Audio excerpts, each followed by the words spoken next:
So, hello everyone, this is CA Sanidhya Saraf, your friend, mentor, and coach for audit and law.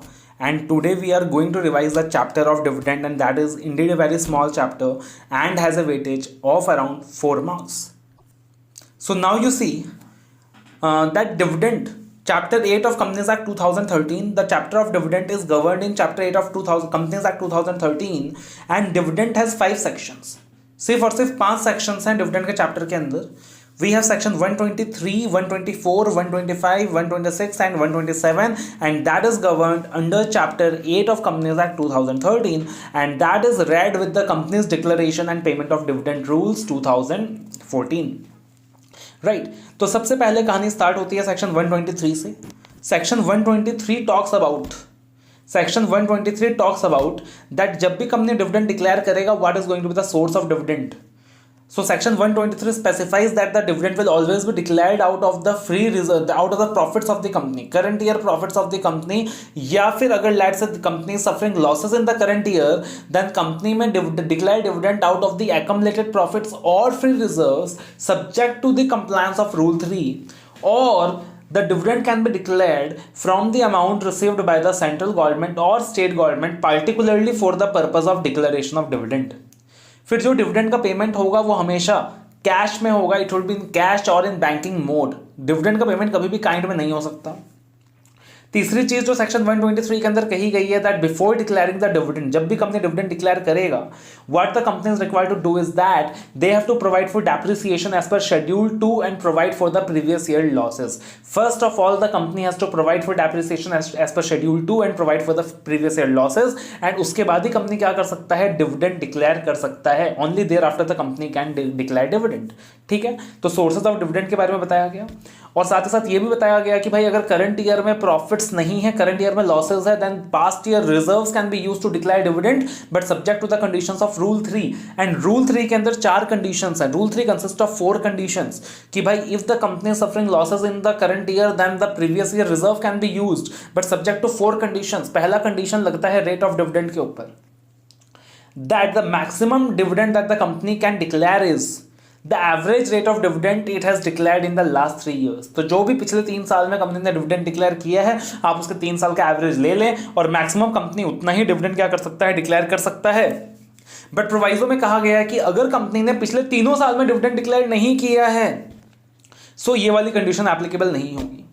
दूसरी condition जो rule 3 के अंदर कही गई है दैट कंपनी जब भी एक्युमुलेटेड प्रॉफिट्स अमाउंट विड्रॉ करेगा, the maximum amount it can withdraw is 1/10 of paid up share capital and free reserve. तो ज्यादा से ज्यादा कंपनी जो विड्रॉ कर सकता है वो विड्रॉ कर सकता है 1/10 of paid up share capital and free reserve. तीसरी कंडीशन कही गई है कि भाई जब कंपनी विड्रॉ कर लेगा 1/10 of paid up share capital and free reserve, withdraw करने के बाद भी कंपनी को क्या करना पड़ेगा, पहले करंट ईयर के लॉसेस माइनस करने होंगे और फिर ही कंपनी डिविडेंड डिक्लेयर कर सकती है, एंड चौथी condition that is given in rule 3 is that company जब भी डिविडेंड डिक्लेयर करेगा, कंपनी को हमेशा ध्यान रखना पड़ेगा कि जो बैलेंस ऑफ रिजर्व है, राइट, कंपनी को हमेशा यहां पे ध्यान रखना पड़ेगा कि जो भी वहां पे बैलेंस है वहां पे that shall not fall below 15% paid up share capital.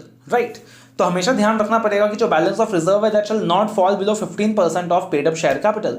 तो इन 4 कंडीशंस का ध्यान रखना पड़ेगा, तभी जाके कंपनी क्या कर सकती है, रूल 3 के तहत डिविडेंड डिक्लेयर कर सकती है in the event of losses. एक एमसी नोटिफिकेशन और दिया गया है that rule 3 is not applicable to a 100% government company.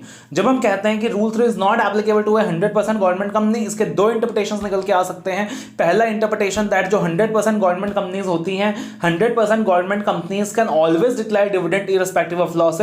And दूसरा इंटरप्रिटेशन कि भाई अगर लॉसेस है तो 100% गवर्नमेंट कंपनी कभी डिविडेंड डिक्लेयर कर ही नहीं सकता. एंड मजे की बात यह है कि ज्यादातर सारे ऑथर्ड बुक्स के अंदर they have used interpretation 1, but ICAI ने यूज किया है interpretation 2. That is 100% government company dividend declare कर ही नहीं सकता अगर करंट ईयर में वो लॉसेस सफर कर रही है तो.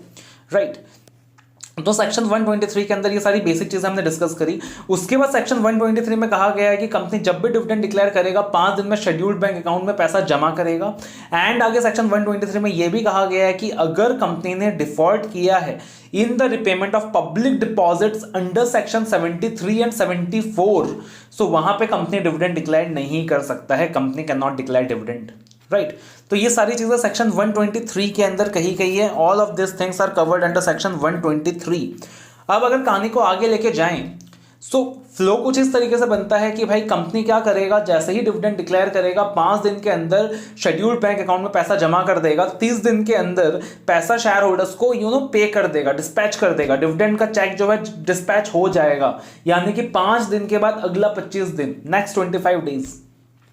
फिर आगे लॉ में लिखा गया है कि 30 डेज एक्सपायर होने के बाद, 30 डेज एक्सपायर होने के बाद अगर 7 डेज तक मेंबर्स ऑफ द कंपनी ने 7 डेज तक मेंबर्स ऑफ द कंपनी ने पैसा क्लेम नहीं किया तो वो पैसा चला जाएगा to unpaid dividend account and this is given in section 124। तो 30 दिनों के बाद अगर 7 दिन तक पैसा क्लेम नहीं किया गया by the members, that will go to unpaid dividend account and अगर डिले होता है in transfer to unpaid dividend account तो there is the penalty of 12% simple interest for the company. 12% penalty लगेगा वहां पे, राइट, 12% पेनल्टी लगेगा। ठीक है जी। तो पहले 5 दिन, फिर 30 दिन, उसके बाद 7 days, 5 days, 30 days and 7 days. ठीक है। अब 7 डेज पार हो गया, उसके बाद कहां चला गया, अनपेड डिविडेंड अकाउंट में चला गया। फिर आगे लॉ के अंदर कहा गया है कि अगर अनपेड डिविडेंड अकाउंट में भी, अगर अनपेड डिविडेंड अकाउंट से भी 7 कंसेक्यूटिव ईयर्स तक, 7 कंसेक्यूटिव ईयर्स तक पैसा क्लेम नहीं किया गया from the unpaid dividend account, then the amount will be transferred to investor education protection fund. पैसा ट्रांसफर हो जाएगा to investor education protection fund. कहां ट्रांसफर हो जाएगा, इन्वेस्टर एजुकेशन प्रोटेक्शन फंड। और अगर ये जो 7 साल का पीरियड है, ये जो 7 साल का पीरियड है, 7 ईयर्स के पीरियड में अगर कभी भी पैसा क्लेम किया गया है then the amount of dividend shall not be transferred to IPF। बहुत ही सिंपल सी चीज है। तो 7 कंसेक्यूटिव ईयर तक अगर पैसा ट्रांसफर नहीं किया, पैसा क्लेम नहीं किया from the unpaid dividend account, पैसा चला जाएगा IPF में। और 7 साल के पीरियड के अंदर अगर कभी भी पैसा क्लेम कर लिया from the unpaid dividend account, then पैसा IPF में नहीं जाएगा। फर्दर सेक्शन के अंदर यह कहा गया है कि अगर ये जो डिविडेंड है 7 ईयर्स तक, कंसेक्यूटिव ईयर्स तक क्लेम नहीं किया गया तो डिविडेंड के साथ साथ शेयर्स भी ट्रांसफर हो जाएंगे to the investor education protection fund. और प्रोवाइजो के अंदर एक बात और कही गई है कि जब ये 7 साल का पीरियड कंप्लीट होगा, अगर वो फॉल करता है फ्रॉम सितंबर 2016 टू अक्टूबर 2017, अगर वो फॉल करता है from September 2016 to October 2017, then the due date of transfer of share मान लिया जाएगा 31 अक्टूबर 2017। ये बात फर्दर प्रोवाइजो के अंदर कही गई है। ठीक है। तो सबसे पहले सेक्शन 123 हमने डिस्कस किया, that talks about declaration of dividend. उसके बाद section 123 that talks about unpaid dividend account. Section 125 further बात करता है IPF के बारे में, that is investor education protection fund के बारे में। अगेन एक प्रोसीजरल सेक्शन है और ज्यादा रेलिवेंट नहीं है। ठीक है। उसके बाद सेक्शन 123 में एक बात कही गई थी, that the dividend shall be paid with in 30 days. 30 days के अंदर पे होगा। अब मान लीजिए कंपनी डिविडेंड 30 डेज के अंदर पे नहीं कर पाती है तो सेक्शन 127 अट्रैक्ट हो जाएगा, जो कि पेनल्टी का सेक्शन है। सेक्शन 127 अट्रैक्ट हो जाएगा जो कि पेनल्टी का सेक्शन है। And section 127 talks about penalty. तो वहां पे कहा गया कि भाई कंपनी ने वादा किया था डिविडेंड पे करने का, और अगर कंपनी अपना वादा पूरा नहीं करता है और कंपनी 30 डेज के अंदर डिविडेंड पे नहीं करता है तो कंपनी को यहां पे फेस करना पड़ेगा 18% सिंपल इंटरेस्ट। और सिर्फ कंपनी को ही पे नहीं करना पड़ेगा, जो ऑफिसर्स इन डिफॉल्ट होंगे, ऑफिसर्स इन डिफॉल्ट को जाना पड़ेगा अप टू 2 इयर्स का जेल, यानी ऑफिसर्स इन डिफॉल्ट को चक्की पिसना होगा जेल के अंदर 2 साल तक। एंड साथ ही 7,000 रुपए पर डे का पेनल्टी उनके ऊपर लग सकता है टिल द डिफॉल्ट कंटिन्यूज। तो अगर सेक्शन 123 में जो क्राइटेरिया है 30 डेज में डिविडेंड पे करने का उसको पूरा नहीं किया गया तो सेक्शन 127 अट्रैक्ट हो जाएगा, पेनल्टी लग जाएगी। और 127 के अंदर कहा गया है company will have to pay simple interest of 18% and officers in default के ऊपर जो पेनल्टी लगने वाली है that is up to 2 years imprisonment and 1000 rupees per day का फाइन। अब कंफ्यूज मत होना, 2 पेनल्टी है, एक 12%, एक 18%। 12% किस चीज के लिए था, delay in transfer to unpaid dividend account, और 18% किस चीज के लिए है, that is default in the declaration of payment of dividend. Further section 127 के 4 एक्सेप्शंस दिए गए हैं जब 18% का पेनल्टी नहीं लगेगा। दैट इज अगर लॉ के किसी कारण की वजह से, because of operation of law, dividend pay नहीं हो पाया, कंपनी की कोई गलती नहीं है यहां पे। दूसरा, शेयर होल्डर ने कोई डायरेक्शन दिया था कंपनी को और कंपनी शेयर होल्डर का डायरेक्शन कंप्लाई नहीं कर पाया and because of that dividend pay नहीं कर पाया। शेयर होल्डर ने बैंक अकाउंट दिया था और बोला भाई मेरे को इसी बैंक अकाउंट नंबर पे करना, और बैंक अकाउंट नंबर ही गलत है, डायरेक्शन फॉलो नहीं कर पा रही कंपनी शेयर होल्डर का, इसलिए पे नहीं कर पाई, तो यहां पे पेनल्टी नहीं लगेगा। तीसरी चीज, कोई डिस्प्यूट था डिविडेंड को लेकर, इसके लिए पे नहीं हो पाया, पेनल्टी नहीं लगेगा। चौथी चीज, शेयर होल्डर से कोई पैसा ड्यू था, शेयर होल्डर से कोई पैसा ड्यू था और उससे एडजस्ट कर लिया डिविडेंड के अमाउंट को एंड इसीलिए डिविडेंड का पेमेंट नहीं हुआ, पेनल्टी नहीं लगेगा। एंड पांचवा, any other reason which is beyond the control of the company, right, any other reason which is beyond the control of the company. तो ये क्या हो गया, सेक्शन 127 हो गया। उसके बाद we have section 126 and that talks about dividend in abeyance. अब डिविडेंड इन अबेयंस का कॉन्सेप्ट क्या है, what is the concept of dividend in abeyance? The concept is that, मान लीजिए ट्रांसफरर ने ट्रांसफरी को शेयर ट्रांसफर कर दिया और ट्रांसफरी ने ट्रांसफर डीड कंपनी को जमा कर दिया, राइट। अब इन दैट प्रोसेस क्या होने वाला है कि अगर कंपनी ने ट्रांसफरी का नाम रजिस्टर कर लिया होता तो कोई प्रॉब्लम नहीं होता, ड्यू डेट में डिविडेंड ट्रांसफरी को मिल जाता।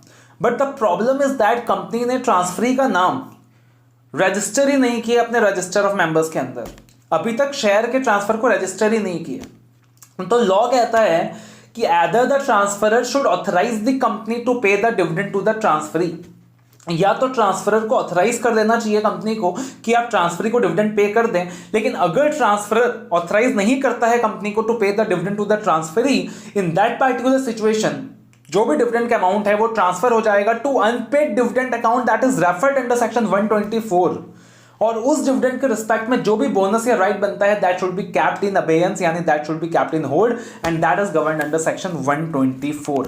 वो कहां गवर्न्ड है? अगेन सेक्शन 126 के अंदर गवर्न्ड है। क्लियर कट बात है भाई। सेक्शन 123 में एक चीज और है, देखना, जब आप डेफिनेशन ऑफ डिविडेंड में जाओगे तो सेक्शन 2 क्लॉज 35 कहता है डिविडेंड इंक्लूड्स इंटरिम डिविडेंड, यानी जो भी बातें डिविडेंड के लिए कही गई हैं वो इंटरिम डिविडेंड के ऊपर अपने आप ही एप्लीकेबल है। बट सेक्शन 123 सब सेक्शन 3 के अंदर provisions with respect to interim dividend के लिए अलग से बातें भी कही गई हैं, राइट, अलग से बातें भी कही गई हैं। वो भी आपको ध्यान रखना है कि इंटरिम डिविडेंड किसी भी फाइनेंशियल ईयर में डिक्लेयर हो सकता है। इंटरिम डिविडेंड कब से कब तक डिक्लेयर हो सकता है, राइट, इंटरिम डिविडेंड 2 AGM के बीच कभी भी डिक्लेयर हो सकता है। उसके बाद अगर मान लीजिए लेट्स जो भी प्रीवियस क्वार्टर तक का प्रॉफिट्स है वहां से इंटरिम डिविडेंड डिक्लेयर हो सकता है। और मान लीजिए अगर प्रीवियस क्वार्टर तक कंपनी लॉसेस सफर कर रही है इन द करंट ईयर, तो प्रोवाइजो में कहा गया है कि that the maximum rate of interim dividend that can be paid is the average of the rate of dividend of the last 3 years. The maximum interim dividend that the company can pay is the average of the rate of dividend of the last 3 years. यानी interim dividend के लिए specifically rate of dividend का criteria दिया गया है 3 years वाला, यानी कि रूल 3 के 4 कंडीशंस interim dividend के ऊपर नहीं लगेंगे बिकॉज 123 सबसेक्शन 3 के अंदर interim dividend के लिए स्पेसिफिकली सिर्फ एक रेस्ट्रिक्शन मेंशन की गई है प्रोवाइजो में and that is the rate of dividend. उसके अलावा कोई और रेस्ट्रिक्शन वहां पे मेंशन नहीं किया गया है। क्लियर है? So this is all that you have to remember in this chapter, that is declaration and payment of dividend, declaration and payment of dividend, right. तो छोटा सा चैप्टर है, शॉर्ट चैप्टर है, राइट, जितना हो सके उतना बाबा वॉइस क्लिप सुनते रहें, that is going to help you in exam. And again one more news to the students, the news is that we the अपना mentor team is also coming with the test series। हम अपना mentor की हमारी पूरी team test series लेकर आ रही है। नवंबर 18 के अंदर हमारा जो रिजल्ट था that was 63.75% and we are making sure that we are going to replicate the same in May 19। So we are coming with a test series and जिन स्टूडेंट्स को लॉ एंड ऑडिट में ज्यादा परेशानी है we also have a short term course for audit and law, जहां पे आप पूरा ऑडिट एंड लॉ 40-45 घंटे में खत्म कर सकते हो। और जिन लोगों को ऑडिट एंड लॉ में ज्यादा परेशानी है we also have a 75 hours course for audit and law, जहां पे 75 आवर्स के अंदर आप ऑडिट एंड लॉ की डिटेल स्टडी कर सकते हो। And all of this is available in apnamentor.com, www.apnamentor.com, right. So all the very best, voice clip सुनते रहिए, बाकी सारे वॉइस क्लिप्स भी हम जल्दी शेयर करने वाले हैं। So stay connected, good bye and all the best.